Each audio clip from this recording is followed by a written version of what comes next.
Assalamualaikum warahmatullahi wabarakatuh. Kembali lagi teman-teman, kita akan bahas soal pretest PPG Kimia. Nah, kalian ada yang sudah dapat undangan? Ya, undangan seperti ini, bahwa Anda mendapat kesempatan sebagai kandidat peserta PPG dalam jabatan 2022. Silahkan lengkapi dan ajukan data profil Anda. Selamat untuk yang mendapat undangan. Nah, selanjutnya kalian perhatikan upload berkas yang akan diunggah, mulai dari SK pengangkatan pertama, kemudian tugas mengajar, pembagian tugas, dan juga fakta integritas. Dan yang belum mendapat undangan, jangan patah semangat, tetap belajar. Masih ada PPK tahap 3 semoga, dan juga insya Allah sudah mendapat undangan di tahap PPG selanjutnya. Nah, bagi kalian yang lulus PPG dalam jabatan 2022, kalian perhatikan SK yang dibagikan oleh Kemendikbud, ada jadwal semula dan jadwal perubahan. Kalian perhatikan mulai dari pendaftaran dan pengiriman berkas tanggal 12 sampai 25 Februari. Akhir bulan ini ya teman-teman, jadwal pengiriman berkas akhir. Kalau bisa secepatnya kalian upload berkas-berkas yang kalian butuhkan. Kemudian ada jadwal perbaikan berkas, perval oleh petugas sampai pengumuman hasil seleksi administrasi. Untuk sekarang jadwal perubahannya itu hasil seleksinya di 7 Maret 2022. Oke, kita ke soal hitungan pretest PPG Kimia. Untuk soal nomor 4, jadi teman-teman di video sebelumnya itu kita udah bahas soal nomor 1, 2, 3 dan soal bagian terakhir. Soal nomor 49 dan soal nomor 39 dan 40 kalau tidak salah ya. Jadi untuk video ini kita bahas soal acak lagi mulai dari soal bagian depan dan bagian belakang. Lanjut untuk soal nomor 4. Sebanyak 4,4 gram senyawa organik ARH sama dengan 1, C12, O16 dalam 250 gram air memiliki kenaikan titik didih sebesar 0,0416 derajat Celcius. Jika KB air 0,52, rumus molekul yang mungkin dari zat tersebut adalah A C6H12O6, B C12H22O11, C C15H24O, dan D C19H36 dan O. C19H36O itu ya. Nah, yang mana nih kira-kira? Kalau untuk soal nomor 4 ini materi kelas 12 semester ini ya, semester ganjil, sifat koligatif larutan, materi bab 1. Kita ke penyelesaiannya, teman-teman. Rumus untuk kenaikan titik didih adalah delta TB sama dengan KB dikali M. Ada yang masih ingat pelajaran kelas 12 koligatif larutan? Karena dia titik didih jadi pakai temperatur boiling, kenaikan titik didih. Kalau titik beku pakai freezing ya teman-teman. Nanti ada soal kalau tidak salah untuk penurunan titik beku. Nah, untuk soal nomor 4 ini rumusnya delta TB sama dengan KB dikali M. Yang ini. Nah, delta TB-nya itu ada di soal. Kenaikan titik didih sebesar 0,0416. Kita tinggal kasih masuk dalam rumus. KB-nya ada juga 0,52. Untuk rumus molekul itu kita bisa dapat di M. M ini adalah, M kecil ini adalah molalitas. Kalau pakai versi saya, itu tidak langsung masukin nilainya di sini. Tapi kasih keluar dulu. Logat solusi banget ya. Tapi nilai M-nya ini kita cari dulu satu-satu. M sama dengan 0,0416 dibagi 0,52 sama dengan 0,08. Jadi nilai molalitas untuk senyawa organik nomor 4 itu 0,08. Nah, dari molalitas ini rumusnya dikembangin lagi jadinya gram per mR kali 1000 per P. P ini bukan massa jenis ya teman-teman, tapi P ini adalah gram pelarut. Gramnya air.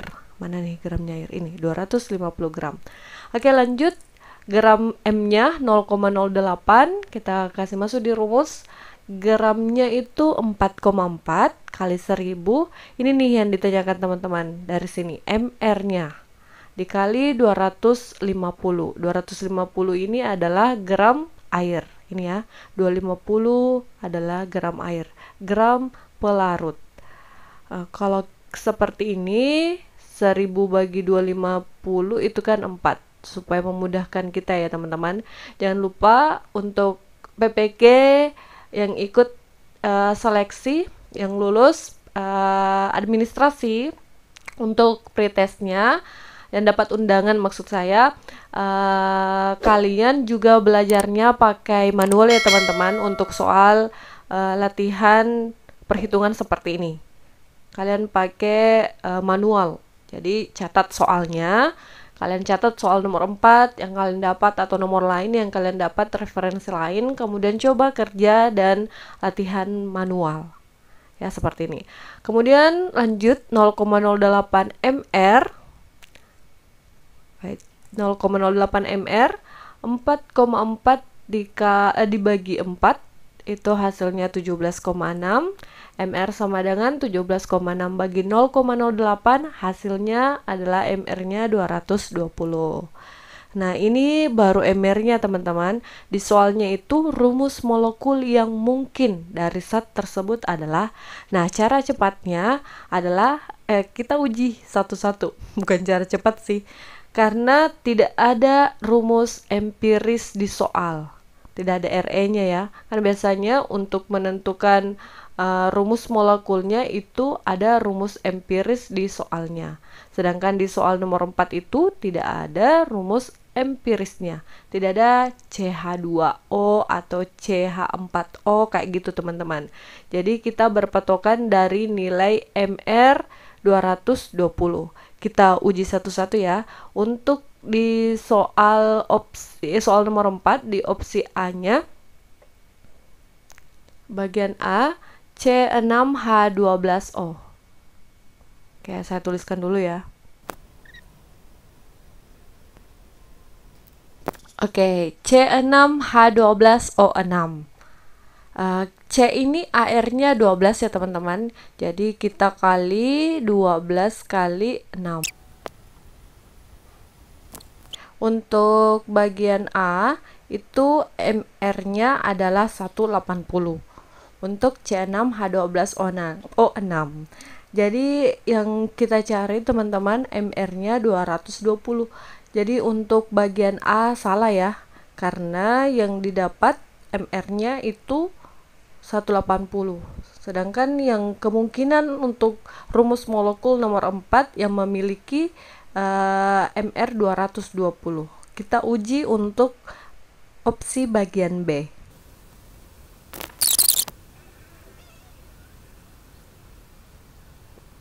Untuk bagian B, C12H22O11, ini air C sama dengan opsi A yang tadi ya teman-teman, 12 juga, air H1, air O16 ini ya, dikali, kemudian dijumlah, hasilnya itu adalah 342.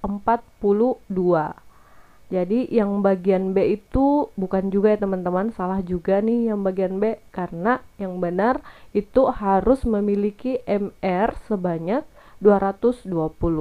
Jadi yang bagian B salah. Kita ke opsi C. Bagian C itu C15H24O. Saya tuliskan dulu ya teman-teman. Untuk bagian C, C15H24O itu ada ARH, C, dan O masing-masing dikali dan dijumlahkan, hasilnya ternyata 220. Nah, jadi untuk bagian C ini adalah rumus molekul yang mungkin untuk senyawa organik pada soal nomor 4. Jadi jawaban yang tepat untuk soal nomor 4 adalah opsi C, C15H24O. Soal nomor 5, niket baterai adalah baterai nikel dan kadmium yang dapat diisi ulang dengan reaksi sel sebagai berikut. Ada reaksinya, bila nilai tetapan Faraday adalah 9,65 kali 10 pangkat 4 dan ArCd kadmium adalah 112, maka massa kadmium yang diperlukan untuk menghasilkan arus 2 ampere selama 48250 detik adalah A 5,6 gram, B 11,2 gram, C 5,6 gram, dan D 96,5 gram. Ayo teman-teman, kita pakai rumus apa nih untuk jawab soal nomor 5? Ini materi kelas 12 juga, materinya adalah sel elektrokimia, hukum Faraday ya, hukum Faraday pada materi bab sel elektrokimia, kelas 12. Rumusnya weight, W sama dengan E kali I kali T per 96.500. Ini 1 mol ya teman-teman, 1 mol Faraday sama dengan 96.500 ketentuan ya. Oke, E ini adalah berat endapan, I itu kuat arus, dan T waktu dalam satuan second. Oke, kita langsung ke penyelesaiannya. Wait, mana? Oke, jadi W itu tadi adalah berat endapan, berat endapan adalah massa gram dari kadmium yang dibutuhkan. Kemudian E ini adalah berat endapan. Saya tuliskan dulu ya teman-teman. E itu berat endapan. Rumusnya untuk mendapatkan E, simpel saja, AR per valensi. Yes, per valensi atau AR per muatannya. AR-nya di soal ArCd ya teman-teman, 112 ini. Kemudian valensi atau muatan dari kadmium kita bisa lihat di sini. Ini kan unsur bebas 0. Di sini Cd muatannya itu plus 2 ya teman-teman. Karena OH itu minus 1 kali 2 plus 2 minus 2 di sini, jadi Cd itu memiliki valensi plus 2. Makanya valensi untuk di bagian E itu 2. Ini ya, 2. 112 bagi 2. Kali I adalah kuat arusnya 2 ampere. Kemudian T waktunya. Nah, kebetulan ini dalam bentuk detik, jadi kita tidak perlu konversi dari menit ke detik atau dari jam ke detik. Kita langsung tulis per 96.500. Ingat pakai hitungan manual ya teman-teman, karena saya jelasin di video ini caranya sangat simple untuk dapat jawabannya karena dikejar waktu juga. Kalau pakai manual mau jelasin akan memakan waktu yang cukup lama. Nah, setelah diperoleh hasilnya itu W sama dengan 56 gram. 56 ya, bukan 5,6 gram. Jadi untuk soal nomor 5, jawaban yang benar adalah Charlie. Yang C ya teman-teman, 56 gram. Ke soal selanjutnya, ini di soal bagian-bagian belakang lagi teman-teman. Jadi video sebelumnya nomor 40 dan 39. Jadi untuk video ini kita bahas nomor 37 dan 38. Soal nomor 37, disajikan data entalpi pembentukan delta HF berturut-turut untuk NO dan NO2 adalah 90,25 dan 33,18 kJ per mol. Perubahan entalpi untuk reaksi, ada reaksinya 2NO tambah O2 menghasilkan 2NO2 adalah perubahan entalpinya berapa nih? A min 57,07 kJ, B minus 114,14 kJ, C min 171,21 kJ, atau D minus 228,28 kJ. Angkanya angka cantik semua ya teman-teman. Kalau untuk soal perhitungan sih susah untuk tebak yang mana kira-kira jawabannya.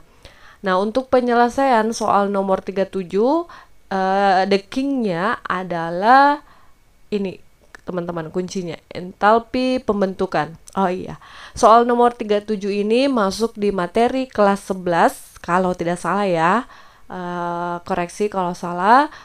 Pelajaran kelas 11 materinya itu termokimia teman-teman, termokimia. Nah, entalpi pembentukan atau delta HF, F ini menandakan dia formation, pembentukan unsur tambah unsur membentuk senyawa. di reaksinya. Kan jenis-jenis entalpi itu banyak ya teman-teman. Teman-teman lebih jago lah dari saya. Ada entalpi pembentukan, penguraian, pembakaran, penetralan dan sebagainya. Nah, untuk pembentukan itu kan ciri khasnya ada F-nya ya teman-teman. Jadi untuk rumus entalpi pembentukan adalah delta HF sama dengan sigma delta HF kanan dikurang jumlah total atau apa ya bahasanya ini. Entalpi pembentukan kanan dikurang entalpi pembentukan kiri. Kalau saya pakai bahasanya seperti ini ya teman-teman, kanan kurang kiri. Atau kalian biasanya di buku-buku formal itu pakainya delta HF. Ini ada bundaran-bundaran di sini ya teman-teman. Itu yang menandakan bahwa pembentukannya 1 mol. Tapi pada saat saya edit video ini susah menemukan bundaran di bagian sini teman-teman. Bundaran-bundaran yang kayak seperti ini nih. Ngerti kan maksud saya? Itu menandakan dia keadaannya standar. Tapi karena susah untuk mengedit, makanya tidak ada ya teman-teman. Dipahami saja ya, dimengerti.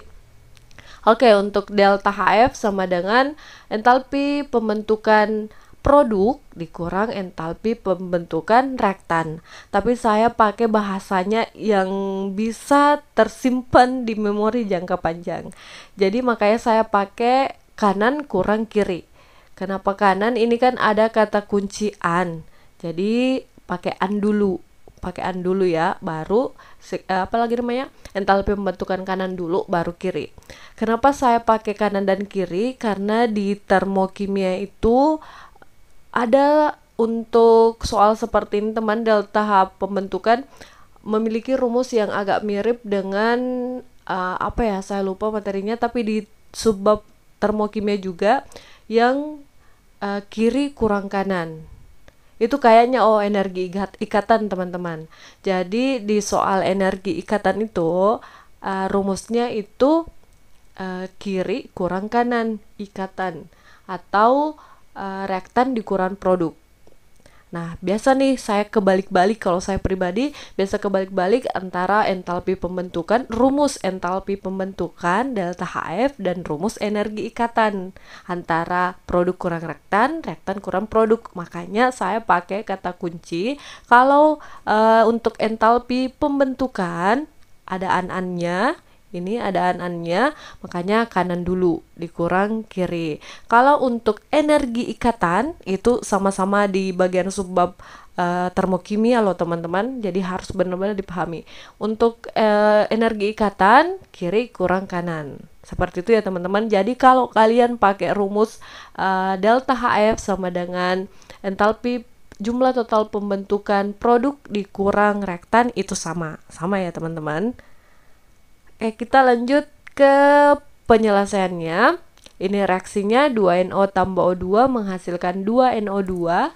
Ini kiri, kemudian kanan, atau bahasa lainnya ini reaktan, bereaksi, dan ini produk atau hasil reaksi. Kita kasih masuk di rumus ya. Delta HF sama dengan yang kanan dulu teman-teman. Yang kanan memiliki dua variabel, ada angka 2 di depan senyawa.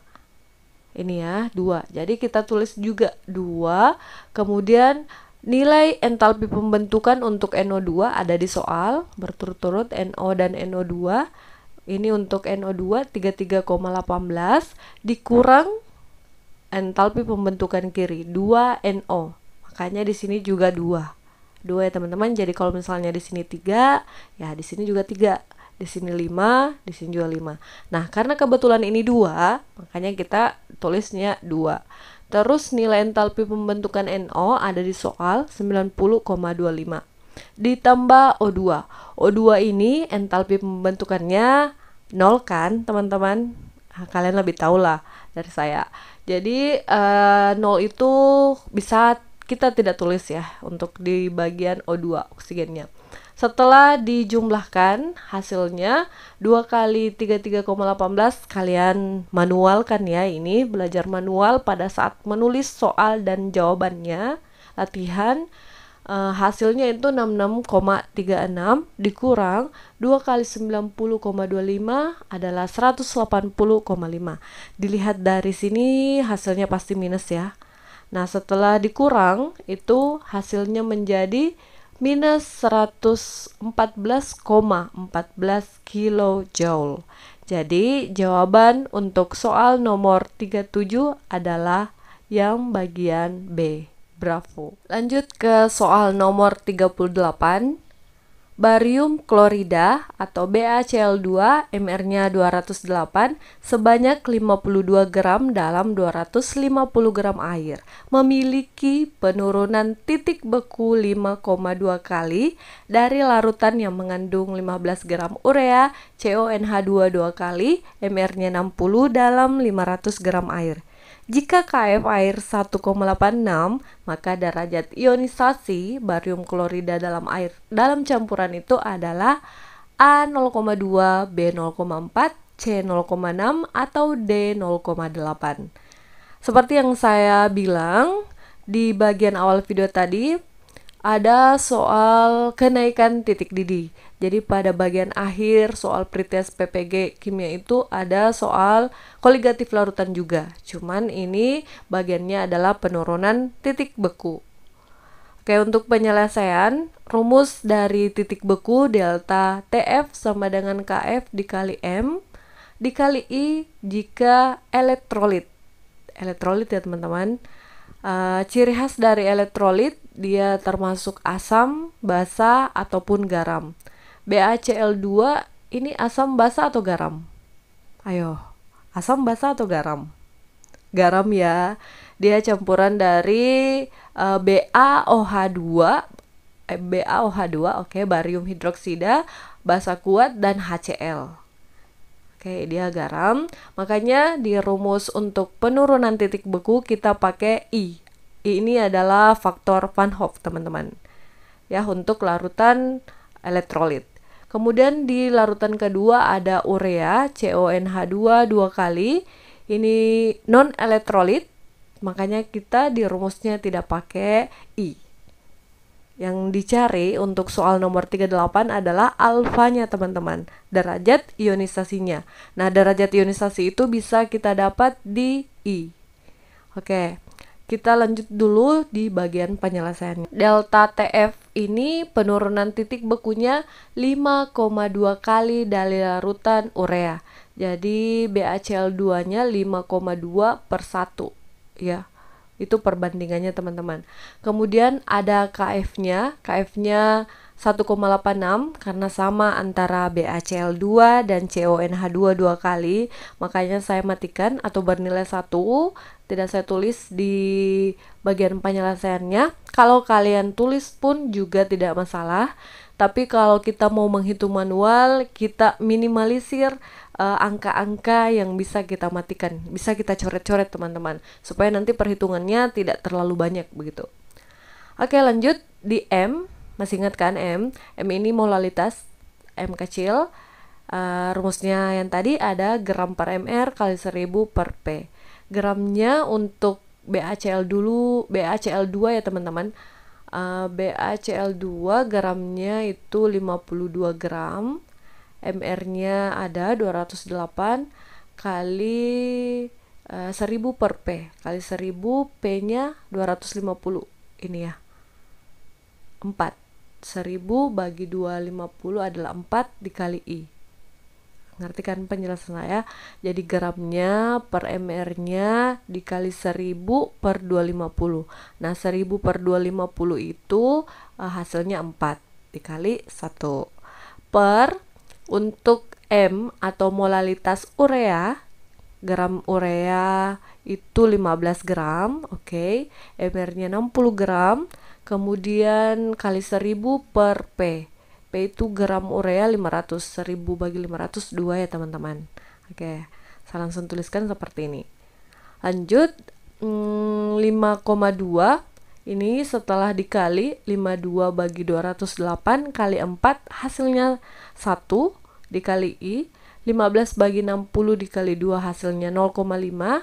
Jadi saya kali teman-teman, 5,2 kali 0,5 hasilnya 2,6 sama dengan 1i. I sama dengan 2,6. Jadi faktor Van Hoff untuk soal nomor 38 I-nya adalah 2,6. Untuk mengetahui alfanya, kita pakai satu rumus lagi teman-teman, yaitu rumus faktor Van Hoff. I sama dengan 1 tambah N kurang 1 kali alfa. Masih ingat kan rumus ini, faktor Van Hoff? I sama dengan 1 tambah N kurang 1 kali alfa. Oke, N ini adalah jumlah ion elektrolit ya teman-teman, jumlah ion BaCl2. BaCl2 kalau terurai hasilnya saya tuliskan ya. Oke, jadi BaCl2 jika terurai menjadi Ba2+ tambah 2Cl-. Jumlah ionnya teman-teman 2 tambah 1, atau kalian bisa lihat di sini koefisiennya 1 ditambah 2 berapa? 1 tambah 2 berapa? 3 ya. Jadi untuk jumlah N nantinya di bagian ini adalah 3. Kita lanjut penyelesaian untuk bagian I-nya. I itu 2,6. Oke, kita dapat tadi 2,6 sama dengan 1 tambah N yang tadi jumlah ionnya 3 kurang 1 sama dengan alfa. Ini nih yang dicari, derajat ionisasinya. Kemudian 2,6 1 tambah 3 kurang 1 2 alfa. Kalau sudah seperti ini, kita pindah ruaskan. 2,6 kurang 1 sama dengan 2 alfa. 2,6 kurang 1 sama dengan 1,6. Alfa sama dengan alfa sama dengan 1,6 dibagi 2 hasilnya 0,8. Itu ya teman-teman, untuk alfa dari BaCl2 0,8. BaCl2 0,8 ini termasuk elektrolit kuat atau lemah teman-teman? Ayo, elektrolit kuat atau lemah? Ini termasuk kalau elektrolit kuat itu alfanya sama dengan 1. Pelajaran kelas 10 ya teman-teman, bagian larutan elektrolit dan non elektrolit. Alfa sama dengan 1 itu adalah elektrolit kuat. Kalau alfa kurang dari 1 kan bisa 0,9, 0,7, 0,8, 0,5 itu elektrolit lemah, dan alfanya sama dengan 0 itu non elektrolit. Jadi BaCl2 ini kalau untuk soal nomor 38 bukan elektrolit kuat ya teman-teman, karena alfanya 0,8. Oke, kembali ke soal. Jadi jawaban yang benar untuk soal nomor 38 adalah yang delta, 0,8. Oke, jadi ada 4 soal materi hitungan untuk pretest PPG Kimia. Pada kesempatan ini saya akan upload file untuk pretest ini. Kalian bisa download link di deskripsi box, dan jika ada yang ingin ditanyakan kalian bisa tulis di kolom komentar. See you teman-teman.